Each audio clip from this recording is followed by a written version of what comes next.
Good evening, everyone, and welcome to another episode of Hashtag Jeopardy Live Panel presented by the JeopardyFan.com. This is July 13th, 2015, and I am Andy Saunders. I will be hosting tonight's discussion. We have a good panel tonight. We have, once again, joining us, the founder of the JeopardyFan.com, Jeanie Kenkel. Thanks for joining us, Jeanie. We also have returning to our panel David Kendall, as well as his wife, Cheryl. Cheryl, who takes excellent photographs, by the way.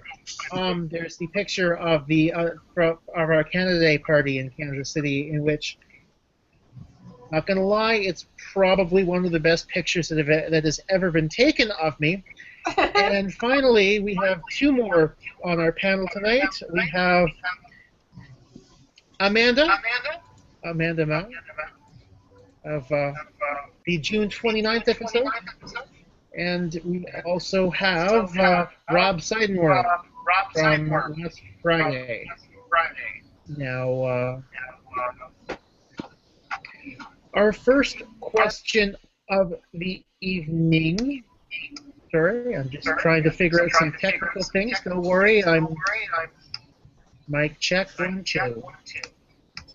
Okay, so let's see. Yes, normal. Okay. On JBoard recently, we have there has been some discussion about some stuff out of Michael DuPay's book, saying that contestants should get 50 right every night. Do we think this is realistic? No way.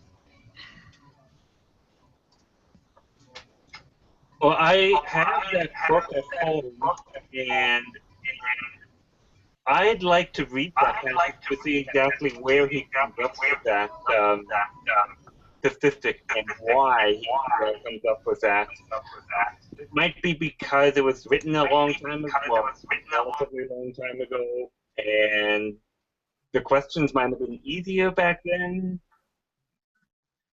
But I don't know exactly how people who were on the late 80s actually did with their own strategy.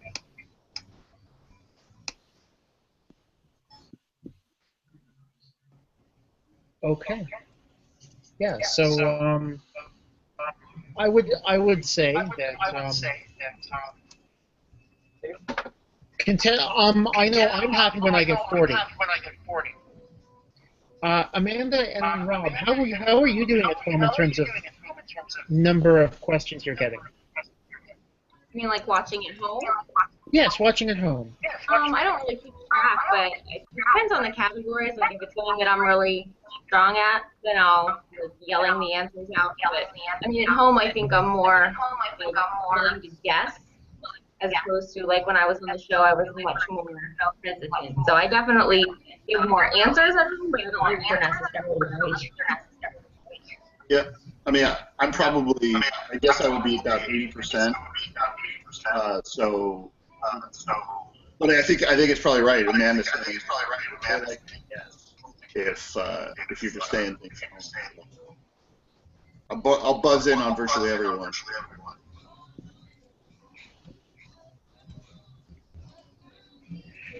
Okay. Now, in terms of buzzing in on everything, did you find that making the transition to the show was more difficult that way?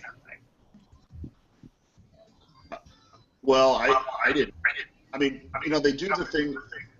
They go through a couple of rehearsals with you before the show, so you get to get up there, and they give you pretty easy clues, kind of build confidence a little bit. But at least for me, I kind of somehow just lasered in right away.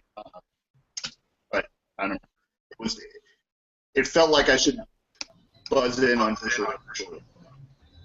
Yeah, the buzzer was definitely like the biggest struggle for me. I know like the contestants that I was up against, Brandon was super strong on the buzzer, and like you couldn't see like in the video like when I'm trying to buzz in, and he just like beat me out a lot of the time. Yeah, I think there's the concept of, well, I don't know, if in my episode, I like at the, I think after kind of the second half of the Double Jeopardy round, I had a lot of trouble. I missed buzzing in. I think what was happening was I was actually buzzing in too early because I was getting kind of anxious and ready to go. When you buzz in early, you're kind of losing the half a second to everybody who times it right.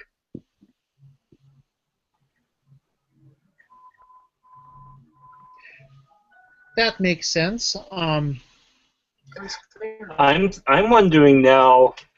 I should look back in the archive and see exactly how many gets Michael DePay got in his games.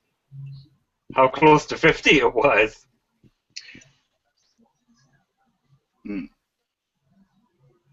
I don't think hardly anybody's getting 50 out of 50. I couldn't hear the question very well before, but is that what it was saying, that virtually every guest now should be getting 50 out of 50, or what was that?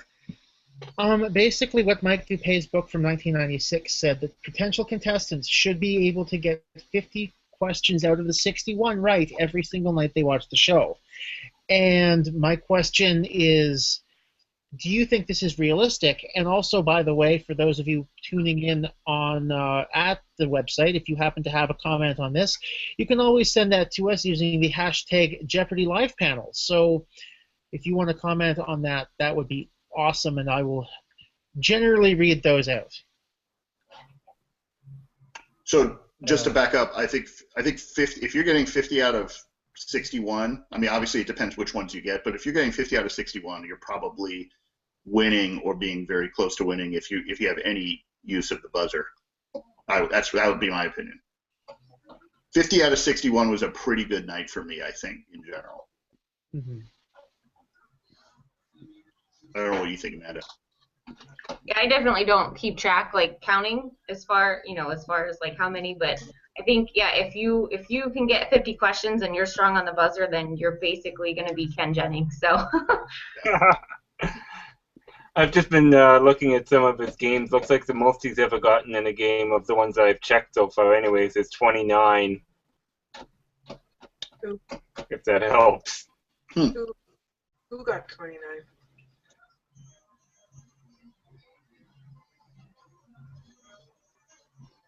Okay.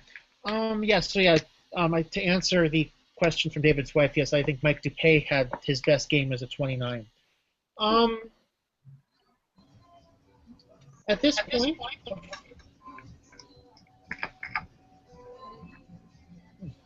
okay, so at this point, I'd like to go on to the This Week in Jeopardy History segment.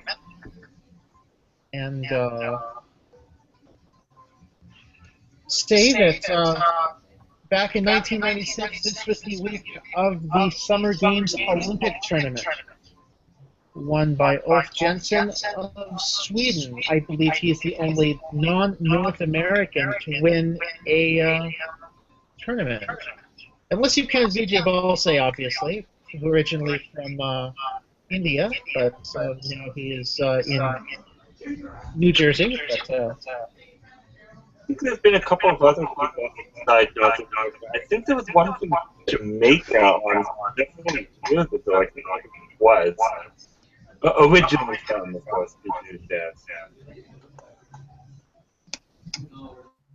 I'm sure Mark Barrett will chime in with something to correct me, or perish the thought Zach Horan will say something if I'm wrong. But in any case, but yeah, I think that was. I kind of. How did we like the Olympic or the kind of international tournaments when they had them? David, do you remember any of the international tournaments? I don't remember it, but I like the concept of it, actually. I know that there's been international versions of the show. I remember one of the people in the Ultimate Tournament of Champions, and I know you're going to know who it is, was talking about the Italian version on his interview segment. And so they have other versions of Jeopardy, and I think it's nice to have every once in a while have them come on and actually compete. I remember it wasn't the Olympic one, but there was another international one, and we were talking about it on the live panel recently. They had some random contestant represent the United States for whatever reason. So having somebody maybe more like Brad or Ken representing the United States might be a little better, or Julia. Okay. But I'm not sure what international versions of the show still air at this point. One thing I always liked, actually, not liked, but fun, interesting story, when on the British version of Jeopardy, when they aired it, they actually didn't. They didn't. You only knew your own score. You didn't know the scores of your opponents. How did that affect your wagering then? Like you just had to fly blind? You had to fly blind, and it was very. I always found it incredibly fascinating how I'd be able to play the British version of it just knowing your own score. I remember also with the British version, they would ding you if you phrased your response as something like, where is Rob Lowe, or who is Greenland, or something like that. They would ding you for that. And they don't do that, of course, on the regular American show. Yeah, I always wanted to answer something. Is it Rob Lowe?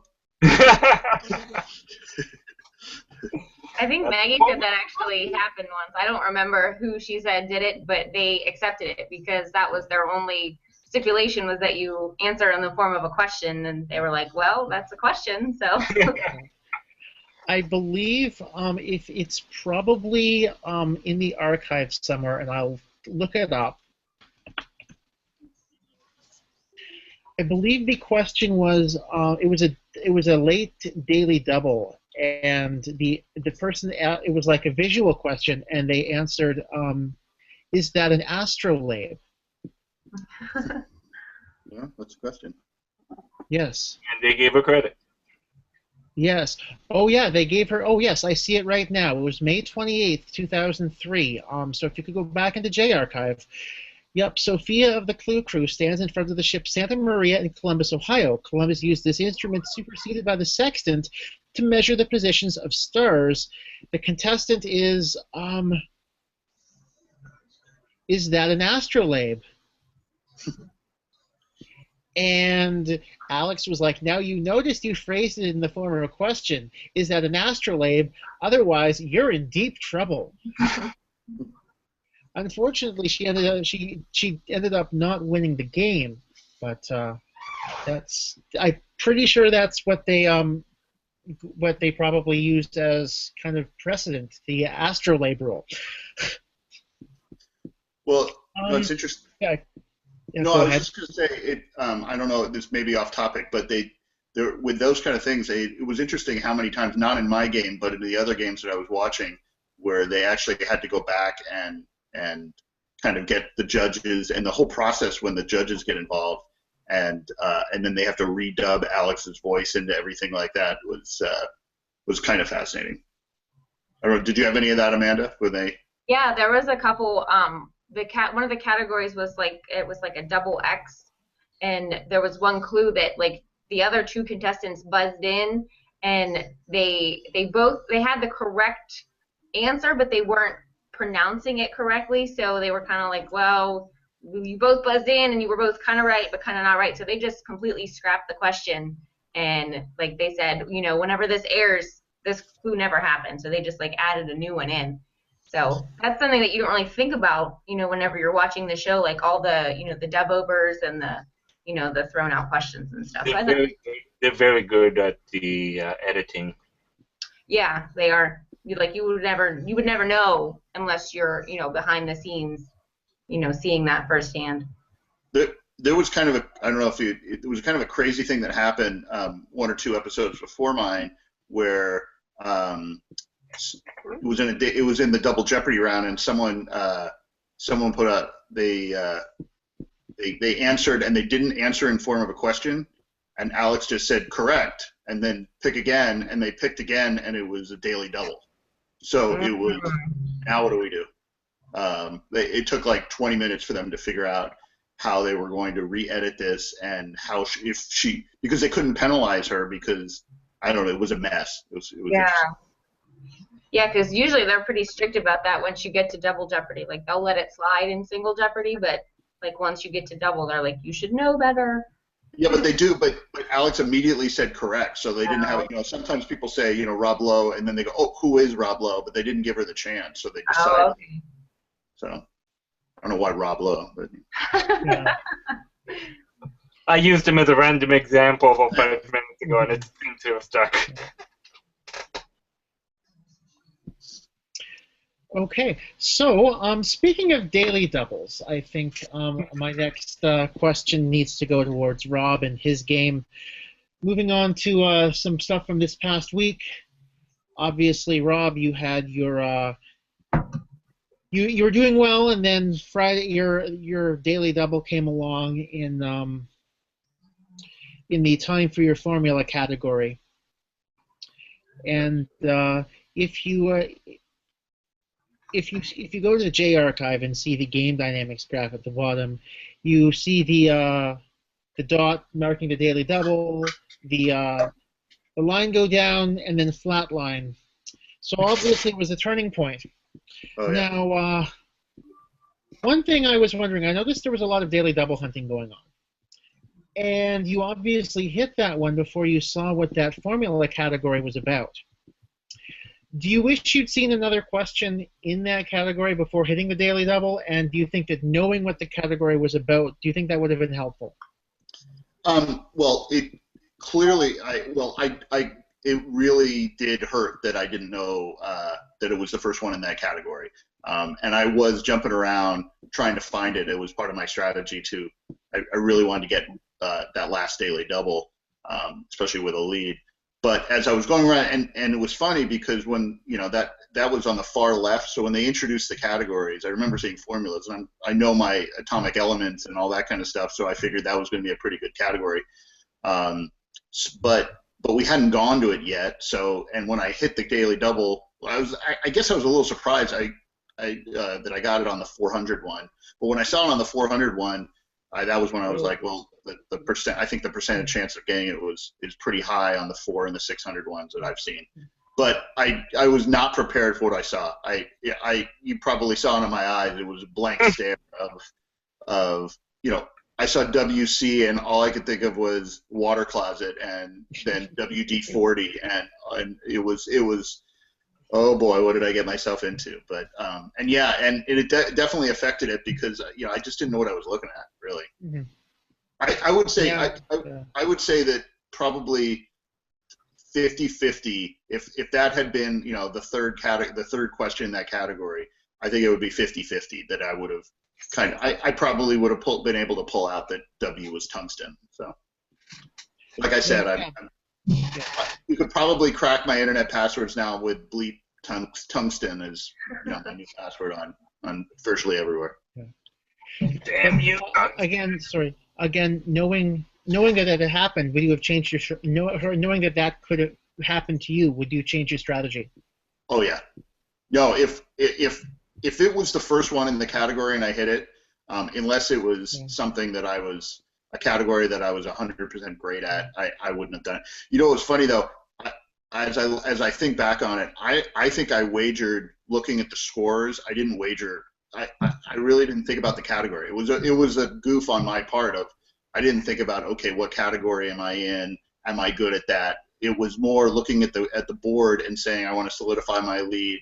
And if for some reason I miss it, I'm, you know, it's essentially a three-way tie. But that was my thought process on the bet. So that's probably why they don't have daily doubles in the top row pretty much ever anymore. Yeah. Yeah, well, I think it happened once in the last couple of years. I went through and looked at all the statistics on about the last 5 years of all the daily doubles and what percentage are correct at what level, and all those different things. There's some strange anomalies in there that that like what percentage are correct at different levels on there. But so actually the 400 and the 600 in the daily double round have a very, I mean, it's like 73% or something like that if people get those right. So that, I mean, those numbers are good to know if you're looking at, especially in terms of late game strategy. If you're trying to determine, do I want to put the game on the line now or on Final Jeopardy, that's a really good thing to know. Yeah, because it was 58%. It was 58% on the 1,000. It's down. It's below 60%. It was significantly different. Interestingly enough, I think that is still higher than average on 58% is still higher than most people's Final Jeopardy average. Yeah, so true. An interesting thing to think about when looking at late game daily double wagers. But that's obviously something for another time. Maybe if I have Keith from the Final Wager on at some point. But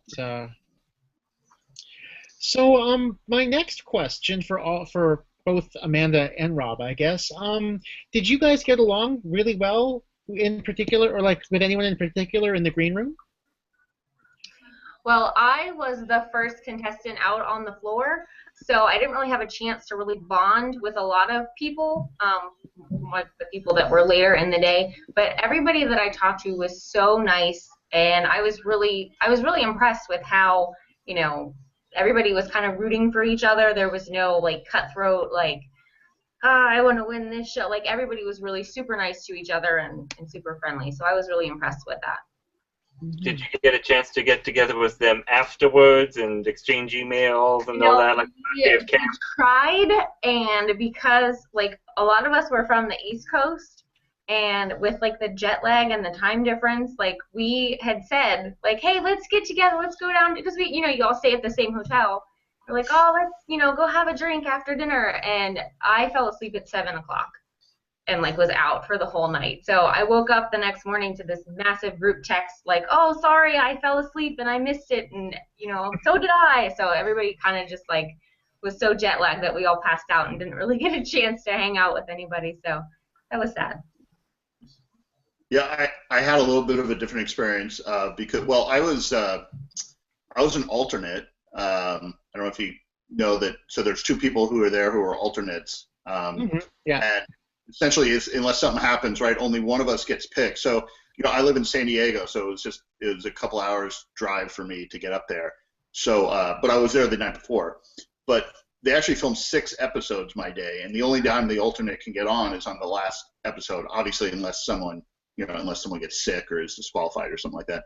But so I was only 50-50 chance to get on at all, and I'd been sitting there for watching 5 episodes that I also knew that I wasn't going to get on because but then they picked my name, and actually HB, who was guaranteed to get on and had to wait till the 6th episode, he and I mean, generally got along, and it was pretty funny because we were just hoping we would all get there. And then the game before ours, I think it was 3 women, which is pretty rare that ends up being that way. So we were like, okay, the next one's going to be 2 men and a woman because the other alternate was a guy too. So. But yeah, it was quite a trip, and it was a long day. They don't usually film 6 in a day. What was the reason for filming 6 in a day?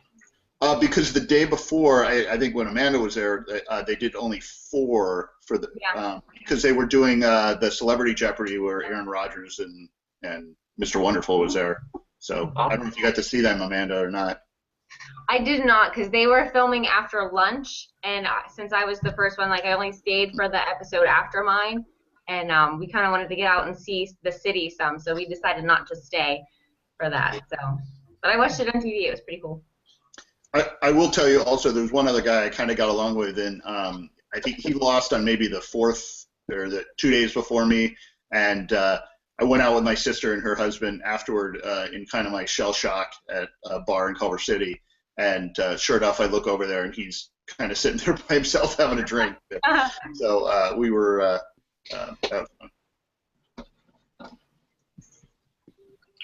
I'm always fascinated, in terms of seeing how well everyone does get along in the green room, especially considering there must be a lot of nerves about everyone being there. But I guess you guys can attest to the fact that it's a shared experience for everyone, and so you all know you're going to go through pretty much going to go through the same boat, right? Yeah. Yeah, I think it was kind of like you said, we're all in the same boat. Everybody's nervous. Everybody's, just trying to, remember everything they've ever learned in their life and just, not fall off the stage and, just kind of keep it together. So I don't think you really have time to, be, competitive or cutthroat or, strategize how to beat this specific person. It's just kind of keep your head above water and don't go in, just make it to Final Jeopardy with money. That was my goal.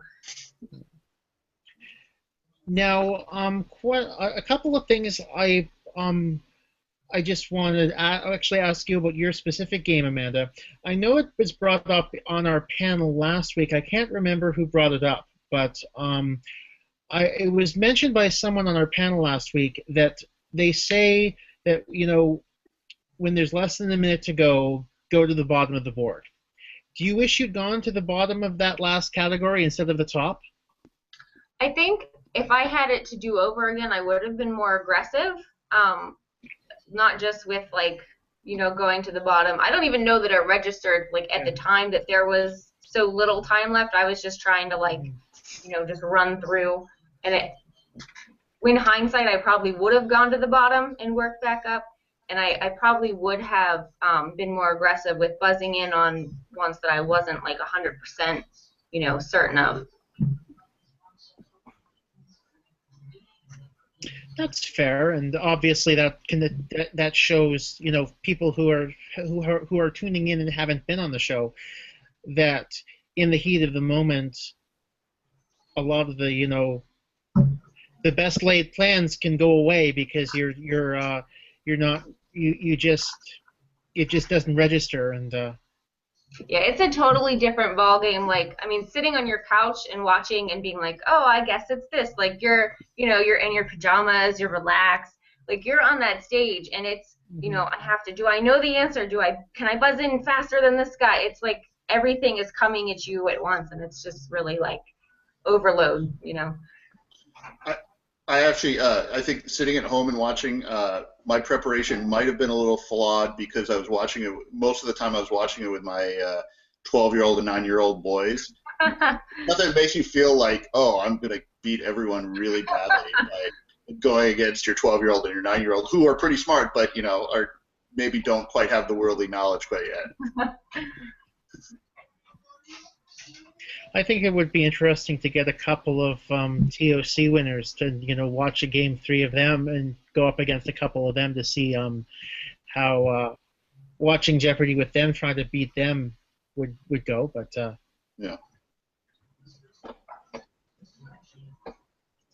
The one thing I did force myself to do though, and I tried this over and over and over, especially the last 3 or 4 weeks before I was getting on, was just making, they give you the Jeopardy pen and making sure to use it and to really wait to actually buzz in when Alex is done reading, and then, not to just kind of blurt it out as I was wont to do before I was going to be a contestant on Jeopardy of just not even phrasing it, but just yelling the name midway through the clue as soon as you figured it out. I think it really does help significantly to practice that, to try to put yourself as much as you can in the game situation. The other thing I did was I stood, which I think was also sitting and relaxing. It's a different. It puts you in a different frame of mind than you're going to be when you're on the show. Yeah. And one thing I do want to say, since my audition a couple weeks ago, now when I do watch the program, instead of sitting in the chair, I stand behind the chair, and I feel. Sorry, go ahead, Jeanie. Oh, no, I think I was going to start when you stopped. I think that's a good idea. I did that too, so. And I've read that in Harris's book to do that. That's what he did anyway. Yeah, no, yeah, because the chair that I sit and watch it on is actually, from what I've seen, about the right height of the podiums, actually, or the whatever you want to call them. I'm sure some pedant will eventually correct me on if I'm using the incorrect terminology. But a couple of things from the hashtag. I'm not sure about this question, but I'm going to ask it anyway. It's courtesy of @DXDTDemon. Looks like he was wondering a bit about Bridget's answer on Tuesday, the Final Jeopardy, about that Pritzker Prize answer, and wondering why would they disqualify 7 architects. And I feel as though I'm not quite sure about that question. I'm not sure if they were making fun of the answer or what, but what would cause 7 architects to get disqualified, I guess?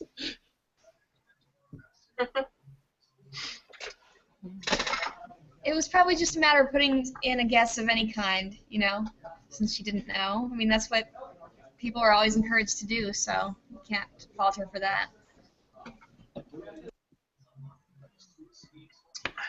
Yeah, exactly.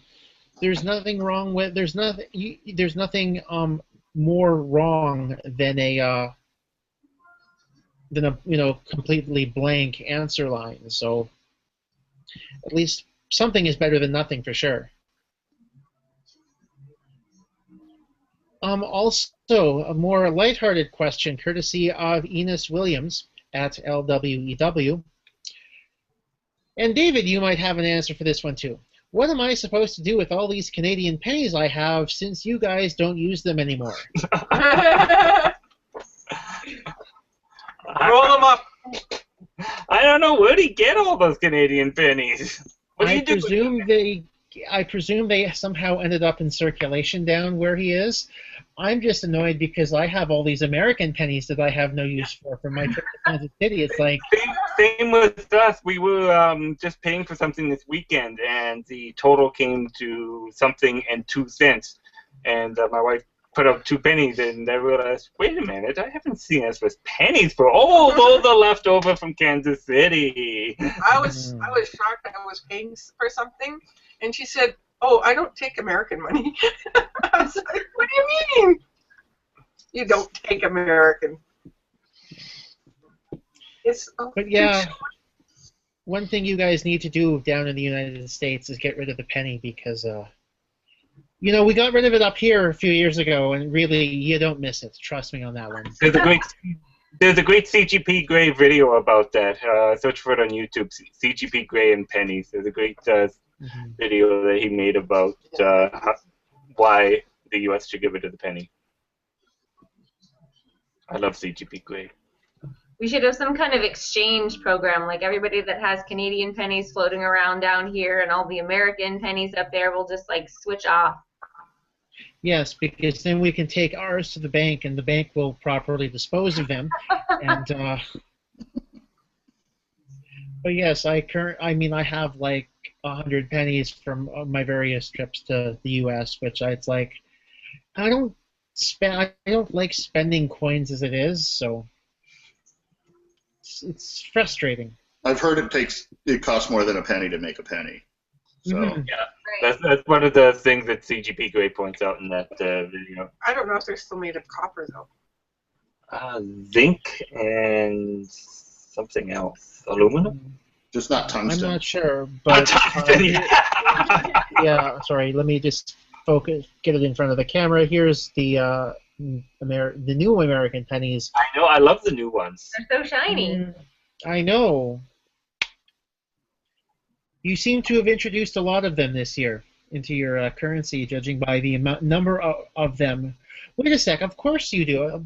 Isn't there a mint in Kansas City? There is. Federal Reserve. I think I passed it when I was there. Now that I think about it, yeah, I passed by it. Come to think of it, yeah. I didn't know that. Sorry, go ahead, I Jeanie. just know about Denver and Philadelphia, but not Kansas City. Yeah, I knew about Denver and Philadelphia and San Francisco too, but I remember when I was riding around the city, I could have sworn I saw, hey, that's a mint. I didn't think that. Okay. No. Sorry, Sorry, something David. like that if Andy saw it too, then. Is that what you're saying, Andy? I thought it was in Denver. I thought that I was wrong. Yeah. I was wrong. It was the Federal Reserve Bank, not the mint. Oh. Is that what you saw, David? Uh, I don't remember exactly what it was, but it was enough to make me think, oh, it was that amazing. But yeah, it could have been a federal thing. I don't remember what it was. So when you get your check, do you have to... What'd she say? What was that? So when you get your check from Jeopardy, do you have to do it in the United States? I can't understand. It's choppy. I don't know what she's saying. Sorry. He was asking if when you get your winnings check in Jeopardy, you have to cash it in the United States. But no, I've heard of Canadian people. It's just a regular check. It's an American fund. Yeah. I think I'm going to pay for that CD center. Oh, Work on the CD centers and so they accepted Jeopardy.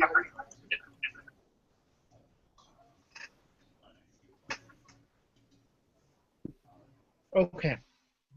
So yeah, it was the Federal Reserve, and just to say, David, the reason why we saw it is because you parked by it on Canada Day, and we walked up the hill from the hotel after my audition on the way back to your car before the bar. That's how I knew about it. But that's neither here nor there. The long walk up the hill in massive humidity, but. How did you guys not get Canadian on the show from last week? Oh, how did we not get the Canadian? Yeah, of all the people, right? Who was the Canadian? Bridget Kendall from Hamilton. Oh, yeah. I Googled her but didn't find anything. She's a friend of a friend, but I chose not to pursue it. She's your friend? She's a friend of a friend. Oh, okay.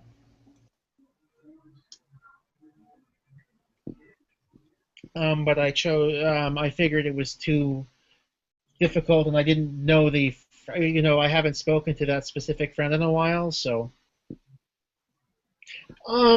Yeah, but I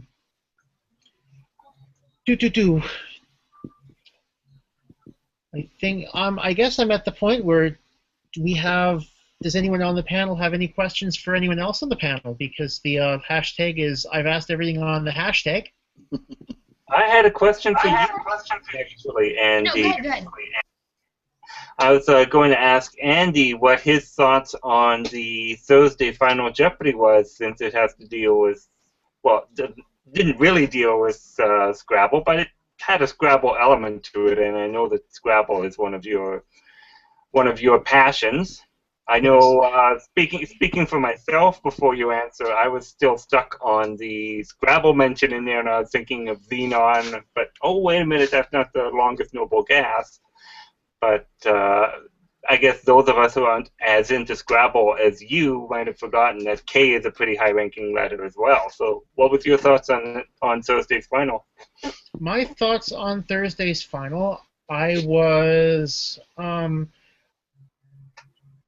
basically, once it happened, I had 3 or 4 people text me about it. I had another couple of people Facebook me about it. I saw the clue itself on my Facebook feed, which meant that in order to keep my streak going, I had to answer it at that point.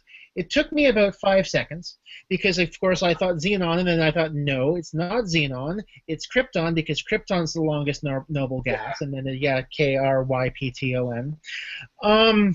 Jeannie's not going to like me saying this, but I had been drinking and playing Scrabble all afternoon, and so I got it even though I had had a significant amount of alcohol earlier in the day.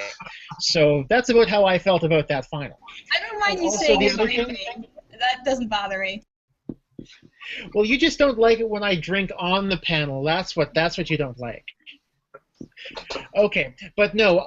The other thing I commented on was I think there's a bit too much of a Scrabble obsession amongst the writing staff.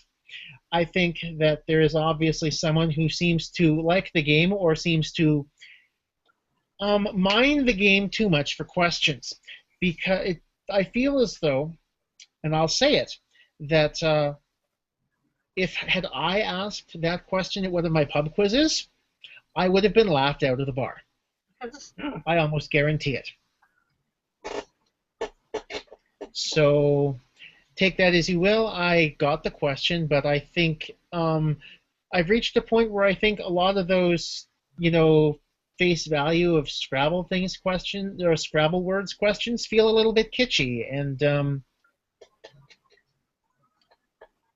I'm not really a fan of them. So, Jeanie, you had a question. I only would, before I knew somebody else had a question, I was just going to say that I hadn't seen either of these contestants' episodes, so I don't have any questions.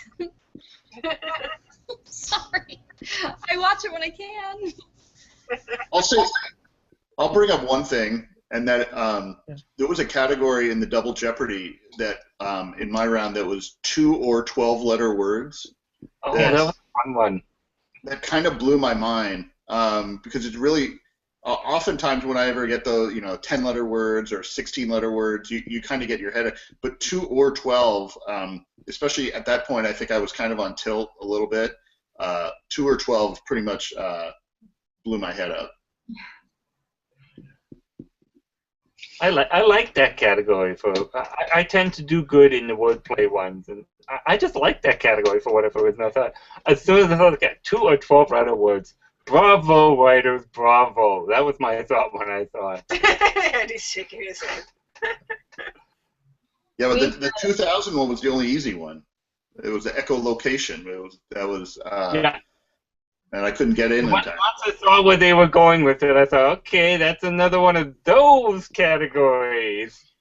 I think they had it gone top to bottom. It was 12, 2, 2, 2, and then 12. I thought the first one was. I thought they were all 2 except for the bottom one. No, the top one was abbreviation. Oh, right. Okay, yes, I remember that one.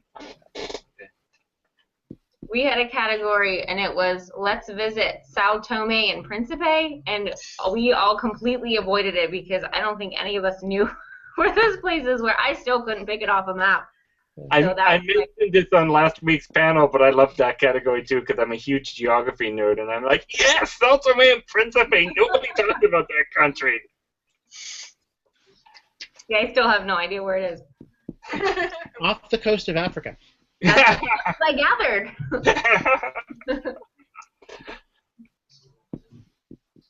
Great. Sorry, Rob? No, great. I'm just having a good time, and I don't know. Okay. Pregnant pause. Okay. Yeah, so any other questions at this point? I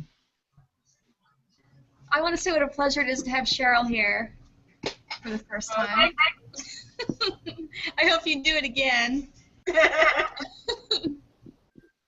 For those of you who don't know, by the way, Cheryl joined Jeanie, David, myself, and also former panelist Jerry Shaw at our Canada Day celebration after my audition on July 1st. So that's kind of where that comes in. Does anyone else have any questions, or should I try to hastily prepare my credits slide?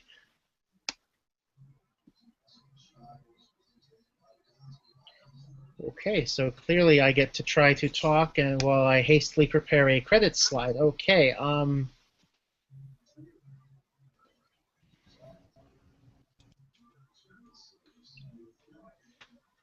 So do either of you have I should ask both Amanda and Rob, do you have any plans for the winning or for your consolation prizes? Winnings. Winning, yes. Probably Christmas presents, because by the time it gets here, it'll be pretty close to Christmas. So my kids want bicycles. We're going on vacation. What's the guideline again that for when they said that the money would come in? It's like 120 days after your show airs, so. That's 4 months. So yeah, probably on Halloween, I think. Yeah. I'm buying a Traeger. I don't know if you've seen Traeger grills. It was what I finally decided was it was like they're $800 of a grill that I've always wanted, and it was like, okay, $1,000. $800 plus whatever I had to pay for the hotel room for a night. Right. But the only other thing I wanted to say, just as a shout out, was my final wager is my wife's birthday. So 2371, had to put it in there. I figured that was good divorce insurance. You know, it's just. I was hoping to get, you know, my son's birthday was 10/24/05, so I was hoping to be able to make that kind of wager, but wasn't going to happen. Let's see. What did Keith Williams say about the wager? 2, 3. Yeah. So got a great job, everyone, on the wager. So nothing wrong with that. There. Did either of you look at Keith's stuff before you went on for at the final wager? Yes. I didn't. Math is my kryptonite. I want as little to do with it as possible. I must say, although I haven't been on, math is my kryptonite as well, but Keith does a fabulous job on his blog of breaking it down so that even somebody like me can understand what the best wager to make is. I still think I'll probably, when I get on, I'll probably still make some boneheaded wagers, but I at least know the basics by watching Keith's blog now. You know, well, the one thing about that, though, I don't know if I'm sure people have said this before. They give you as much time as you want to figure out how much. Like you could literally sit there for 5 or 10 minutes and try to figure out your wager. I've heard, yeah, and my wager will still be wrong. I know this. I think that the best story comes out of the Tournament of Champions. I think Julia Collins took 20 minutes to make one of her bets. Wow. Oh.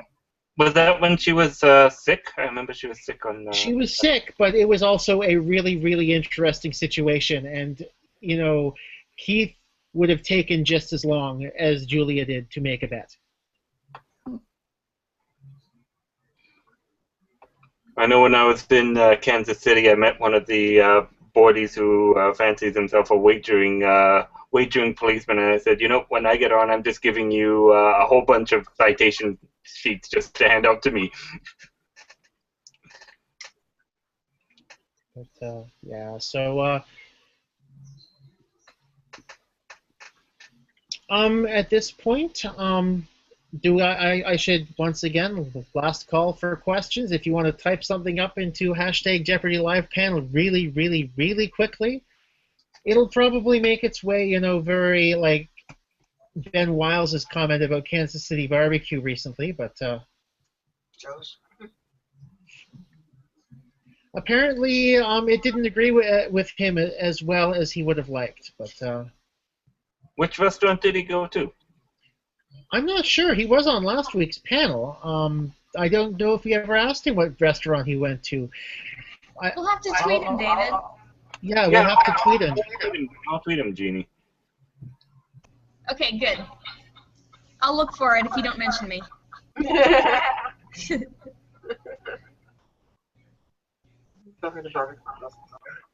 Okay, so at this point, I'd like to thank everyone for tuning in, as well as to our panel. Thanks again to Amanda, Rob, David, and Jeanie, for everyone here at the JeopardyFan.com.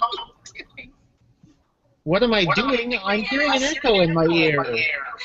Oh, sorry. It's because I'm not muted. There. Okay, yeah, so for everyone at the JeopardyFan.com, I am Andy Saunders. Thanks for tuning in. Let me get the credits up here before we log off. Screen share. There we go. Okay, perfect. Thanks for tuning in, and have a great night. Yay.